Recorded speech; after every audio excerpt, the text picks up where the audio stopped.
மதியம் வந்து இறங்குறாங்க. வந்து இறங்குனோனே ராஜலட்சுமி கேட்குறாங்க, "என்னடா ஆச்சு?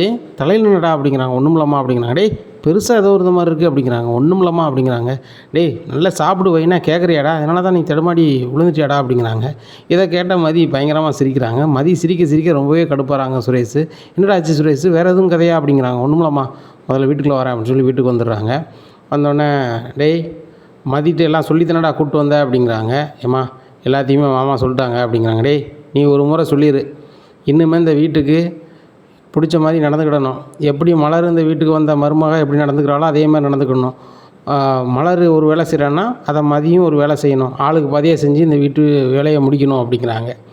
இதை கேட்ட மதி, "நானும் அப்படி செய்ய முடியாது. உங்களுக்கு உடம்புக்கு முடியலையா? நான் சமைச்சு தரேன்.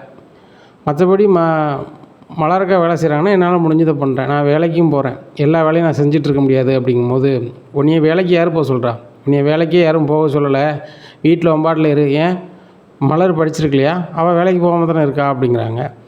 "மலரக்கா நீங்கள் வேணும் அப்படின்னு இருக்காங்க. எனக்கு அப்படிலாம் இல்லை" அப்படி. "ஓ நாங்களாம் வேண்டாம் நினச்சிட்ருக்கியா?" அப்படிங்கிறாங்க. "இங்கே பாருங்க அத்தை, நான் இதெல்லாம் பேச விரும்பலை. நான் வேலைக்கு போகிறேன் அவ்வளோதான்" அப்படின்னு சொல்லி ரூம் பார்த்து போயிடுறாங்க. "பாத்தியா மலர் எவ்வளோ துமுறுன்ட்டு? இவகிட்டலாம் நீ ஒழுங்கு மரியாதையே பேசிகிட்டு இருக்காத. அவன் வேலையை நீ பாதி அவட்ட கொடுத்தே தீருத. நான் சொன்ன மாதிரி நீ தான் அதை பண்ணி முடிக்கணும்" அப்படிங்கிறாங்க. "டேய் சுரேஷ் இன்னும் அடங்கலையா?" அப்படிங்கும்போது, "ஏம்மா அது அடங்குற மாதிரிலாம் தெரில. மாமா அவ்வளோ நேரம் பேசியிருக்காரு, சரி சரின்னு கேட்டுக்கிட்டு இங்கே வந்து எப்படி பேசுகிறா பாருங்க" அப்படிங்கும்போது, "டேய் இந்த வேலையில் இருந்தால் சரி வராதுடா, அவளை வேலையை விட்டு நிற்க சொல்லு" அப்படிங்கிறாங்க. "சரிம்மா பேசி பார்க்குறேன்" அப்படின்னு சொல்லி ரூமில் போய் மதி அப்படிங்கிறாங்க. "என்ன?" அப்படிங்கிறாங்க. "சாப்பாடு எதுவும் வேணுமா?" அப்படிங்கும்போது, "எனக்கு எதுவும் வேண்டாம், அதான் உங்கள் மாமா வீட்டில் சாப்பிட்டோம்ல, நான் தூங்க போகிறேன்" அப்படிங்கிறாங்க.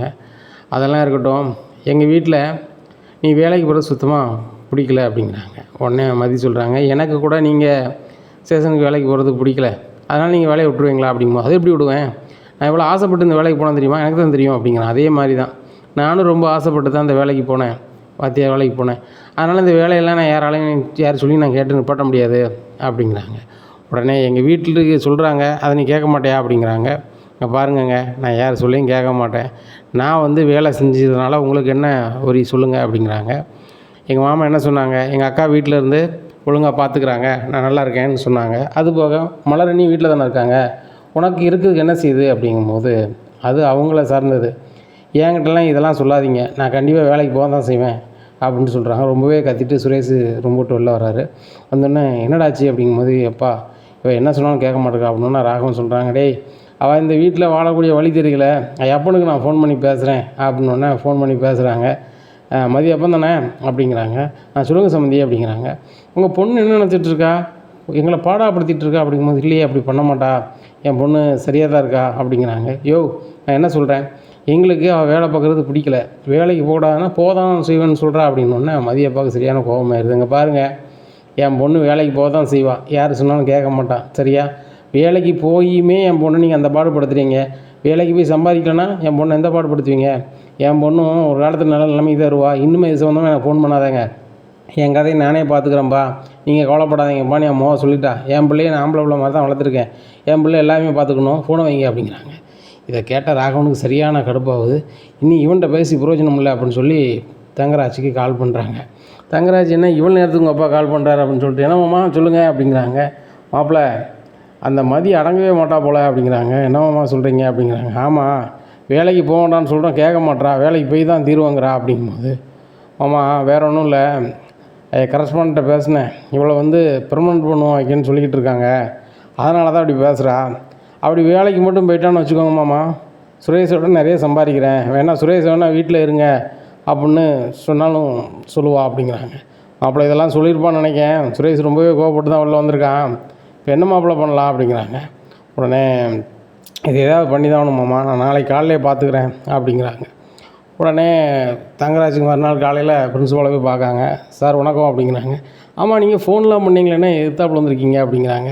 "இல்லைங்க ஃபோனில் பேசினேன், அதையே நேரில் பேசலான்னு பார்க்குறேன்" அப்படின்னு பேச ஆரம்பிக்கும்போது, "உங்கள் வீட்டு பொண்ணு மதி ரொம்பவே சூப்பராக வேலை பார்க்குறாங்க, வேலை பார்க்குறவங்க எல்லாருக்குமே ரொம்பவே நல்லா பிடிச்சிருக்கு, கண்டிப்பாக அவங்க வந்து பெர்மனெண்ட் ஆயிடுவாங்க" அப்படிங்கிறாங்க. இதை கேட்ட தங்கராஜ், "ஐயோ பெர்மனெண்ட் ஆயிடுவாங்களா, அதெல்லாம் வேண்டாங்க" அப்படிங்கிறாங்க. "அதெல்லாம் வேண்டாமா" அப்படிங்கிறேன். "ஆமாம், எங்கள் வீட்டு பொண்ணுங்க வேலை பார்க்குறது பிடிக்கல, எங்கள் வீட்டோட சூழ்நிலை வந்து இப்போ எங்கள் வீட்டில் உள்ள பிள்ளைங்க வேலை பார்த்தா நல்லா இருக்காது, அதனால் பெர்மனெண்ட் பண்ண வேண்டாம்" அப்படிங்கும்போது, "என்ன சார் இப்படி சொல்கிறீங்க, இந்த முடிவை நான் மட்டும் எடுக்கலை, எங்கள் நிர்வாகத்தில் ஏகப்பட்ட பேர் இருக்காங்க, அவங்க தான் இந்த முடிவு எடுத்திருக்காங்க அப்படிங்கிறாங்க. நீங்கள் நினச்சா முடியும் சார், மதி எக்காரணம் கொண்டும் பெர்மனெண்ட் ஆகக்கூடாது, வேலையில் இருக்கக்கூடாது அப்படிங்கிறாங்க. சரி சார், நான் என்ன பண்ண முடியும்னு பார்க்குறேன் அப்படின்னு சொல்லிட்டு அனுப்பிடுறாங்க. இவர் ரொம்ப யோசனையாக உட்காந்துருக்கிறாரு. பிரின்ஸ்பாலை கூப்பிட்டு பேசுகிறாரு, எல்லாரையுமே கூப்பிட்டு பேசுகிறாரு. கரஸ்பாண்டன்ட் பேசும்போது எல்லாருமே மதியை பற்றி நல்லாவே சொல்கிறாங்க. அப்போ ஏன் இவர் இப்படி சொல்கிறாரு அப்படின்னு சொல்லி நினச்சிட்ருக்காங்க. இங்கே ஸ்டாஃப் எல்லாமே வந்து மதிட்ட சொல்கிறாங்க, உனக்கு ப்ரொமோட் ஆயிரும், நீ உன் லிஸ்ட்டு தான் ஃபஸ்ட்டு இருக்குது, நாளைக்கு வந்துடும்னு நினைக்கிறேன், நீ தான் பார்ட்டி கொடுக்கணும் அப்படி இப்படின்னு பேசிகிட்டு இருக்காங்க. உடனே மதி சொல்கிறாங்க, கண்டிப்பாக அந்த போஸ்டிங் வந்தாங்க நல்லாயிருக்கும், என்னால் முடிஞ்சதை யாருக்கும் செய்ய முடியும், அது போக 2 ரூபா காசு இருந்தால் தானே இந்த காலத்தில் மறுவாதி அப்படி இப்படின்னு சொல்லிகிட்டு இருக்காங்க. அப்போ பியூன் வந்து பையன் சொல்கிறாங்க, மதி மேடம் உங்கள்கிட்ட கொஞ்சம் பேசணும் அப்படிங்கிறாங்க. என்னங்க அப்படிங்கிறாங்க. உங்கள் வீட்டுக்காரோட மாமா வந்தார், வந்துட்டு பிரின்ஸிபால்கிட்ட பேசினார், பிரின்ஸிபால் வந்து கரஸ்பாண்டண்ட்டை பார்க்க சொல்லிட்டாங்க. கரஸ்பாண்டண்ட்டை போய் இந்த மாதிரி மதியை வந்து நீங்கள் ப்ரமோட் பண்ணாதீங்க, அவளுக்கு வந்து வேலை பார்க்குறது பிடிக்கல வைக்கல, ஆனாலும் வேலை பார்க்குறா, எங்கள் குடும்பத்துலேயும் அது சரியாக வரலை, அதனால் வேலையை விட்டு நிப்பாட்டிங்கிற மாதிரி பேசிட்டு போகிறாங்க அப்படின்னா ரொம்பவே அழுதுறாங்க. அழுதுட்டு கரஸ்பாண்டண்ட்டை பார்க்க போகிறாங்க. என்னம்மா, இப்போ தான் வந்து உங்கள் வீட்டுக்காரோட மாமா வந்துட்டு போனார், நீ என்ன சொல்ல போகிற, வேலை வேண்டான்னு சொல்ல போகிறியா, உங்களை நம்பி நாங்கள் வேலை செஞ்சதுக்கு இப்படி தான் சொல்லுவீங்களா, அவங்க வீட்டில் இருந்தவங்களாம் சொல்லிட்டு போகிறாங்க அப்படிங்கும்போது, சார் நான் அப்படி சொல்ல வரல சார், தயவுசெய்து அப்படி செஞ்சிடாதீங்க, நான் அந்த வேலை பார்க்கணுன்னு ரொம்ப ஆசைப்பட்றேன் சார், ஆனால் எங்கள் வீட்டில் பொம்பளைகளுக்கெல்லாம் வேலை பார்க்கக்கூடாது வைக்கக்கூடாதுன்னு சொன்ன மாதிரி பேசுகிறாங்க சார், அவங்க எவ்வளவோ சொல்லி பார்த்தாங்க நீ வேலைக்கு போகக்கூடாதுன்னு சொல்லிட்டு, வேறு வழி இல்லாமல் இங்கே வந்து நீ ப்ரமோட் பண்ணக்கூடாதுன்னு சொல்கிறாங்க அப்படிங்கும்போது அவர் சிரிக்கிறாரேம்மா, இது காலம் எந்த காலம்னு தெரியாமல் அவங்க பேசிகிட்டு இருக்காங்க, அதுபோக அவங்க சொன்னாங்கன்னு நான் கேட்க போகிறதில்லம்மா, உன் லிஸ்ட்டு தான், என்ன நாளைக்கு ஆளாக உன் லிஸ்ட்டு உன் பேர் வந்துடும், நீ பெர்மனெண்ட் ஆக போகிறோம்மா, சந்தோஷமா இரு அப்படிங்கிறாங்க. ரொம்ப நன்றிங்கய்யா அப்படின்னு சொல்லிட்டு ஆஃபீஸ் விட்டு வெளியே வராங்க. மதியோட அப்பாவுக்கு ஃபோன் பண்ணி சொல்கிறாங்க, எப்பா எனக்கு வேலை பெர்மனெண்ட் ஆயிரும்னு நினைக்கிறேன் அப்படிங்கும்போது, ரொம்ப சந்தோஷமா, உன் மாமனாருக்கும் மாமியாருக்கும் நீ வேலை பார்க்குறது பிடிக்கல, என்கிட்ட கூட ஃபோன் பண்ணி சொன்னாங்க, என் பொண்ணுக்கு பிடிச்சிருக்கு அந்த வேலை பார்க்குறா, என்கிட்டலாம் அது சொல்லாதீங்கன்னு சொல்லிட்டேன் அப்படிங்கும்போது, எப்பா எல்லாத்தையுமே நான் பார்த்துக்குறேன்ப்பா, இவங்கள ஓரளவு என்னால் சமாளிக்க முடிஞ்சிச்சு, இப்போ வேலையும் பெர்மனெண்ட் ஆக போகுதுப்பா, ரொம்ப சந்தோஷமாக இருக்குது அப்படிங்கும்போது, சரிம்மா பார்த்துக்கம்மா, நீ சந்தோஷமாக இருந்தால் அப்பாவுக்கு நல்லதுதாம்மா அப்படிங்கிறாங்க. இங்கே வீட்டுக்கு போகிறாங்க. வீட்டுக்கு போனதுக்கு முன்னாடி சுரேஷுக்கு ஃபோன் பண்ணி சொல்லியிருந்தாங்க தங்கராஜ், இந்த மாதிரி வேலை இதாயிரும், நாளிலேருந்து அவள் போக மாட்டா, சந்தோஷமாக இரு மாப்பிள்ள, நீ மட்டும்தான் வேலைக்கு போகிற, அவள் கையில் வருமானம் தானே ஒன்று மறுவாதி கொடுக்க மாட்டா வைக்க மாட்டா, இப்போ முன்னியை நம்பி தான் அவள் இருப்பா, நீ 5 ரூபா வேணும் 10 ரூபா வேணாலும் நீ தான் கொடுக்கணும் அப்படின்னு ரொம்ப சந்தோஷமாக வீட்டுக்கு வராங்க. அது ஸ்வீட்டை கொண்டு கொடுக்குறாங்க. ஏம்மா இன்னும் வந்து மதிய ஆட்டம் நடக்காது அப்படிங்கிறாங்க. என்னடா சொல்கிற அப்படிங்கிறாங்க.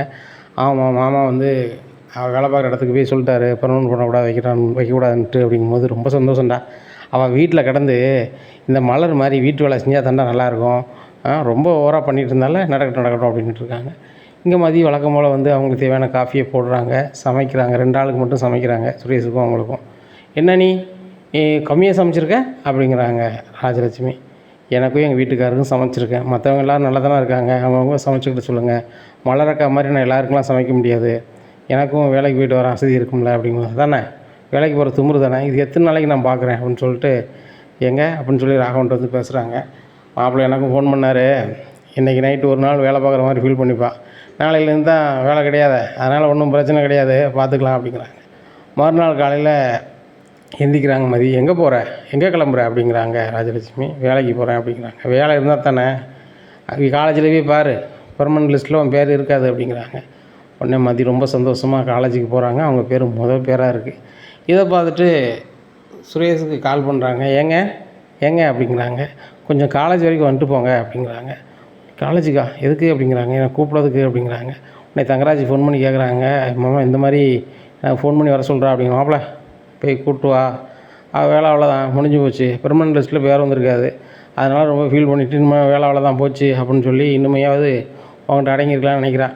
கூப்பிட்டோம் மாப்பிள்ள பார்த்துக்கலாம் அப்படிங்கிறாங்க. நானா மாமா அப்படி இந்தாண்டா போய் கூப்பிட்டு வா அப்படிங்கிறாங்க. சுரேஷும் சரி ரைட்டு, இனிமேல் வீட்டு சொல்ல கேட்டுக்கிட்டு இருந்தால் சரி நல்லது தான் அப்படின்னு சொல்லி சிரிச்சுக்கிட்டே இங்கே வராரு. இங்கே மதி ரொம்பவே சந்தோஷமாக இருக்காங்க. அந்த ஸ்வீட்டை எடுத்துக்கோங்க, இதை உங்கள் அம்மாட்டையும் உங்கள் அப்பாட்டையும் கொடுங்க, ஏன் உங்கள் மாமாட்ட கூட கொடுங்க அப்படிங்கிறாங்க. என்னது அப்படிங்கிறாங்க. வேலை எனக்கு பெர்மனெண்ட் ஆகி போச்சு அப்படிங்கிறாங்க. இதை கேட்ட சுரேஷுக்கு ஒன்றும் ஓடலை. ஃபோன் பண்ணி மாமா அப்படிங்கிறாங்க. என்னடா அப்படிங்கிறாங்க. மதிக்கு வேலை பெர்மனெண்ட் ஆகிடுச்சு அப்படிங்க. அது எப்படி ஆகும், நான் தான் கரஸ்பாண்டண்ட்டை பேசிட்டேனே அப்படிங்கிறாங்க. ஆமாம்மா லிஸ்ட்டில் அவள் பேர் தான் ஃபஸ்ட் பேராக இருக்குது அப்படிங்கிறாங்க. இதை கேட்ட தங்கராஜுக்கு ஒன்றும் ஓடலை. இப்படி ஆகி போச்சு, இப்போ எப்படி நம்ம மாமாட்ட பேசணும், நம்ம அத்தாட்ட எப்படி பேசணும்னு சொல்லி ரொம்பவே அலறுறாங்க இந்த தங்கராஜ். இனி என்ன நடக்கும் அப்படிங்கிறத பொறுத்து இருந்து பார்க்கலாம். நம்ம சேனலை நீங்கள் மறக்காமல் லைக் அண்ட் சப்ஸ்கிரைப் பண்ணுங்கள். நன்றி, வணக்கம்.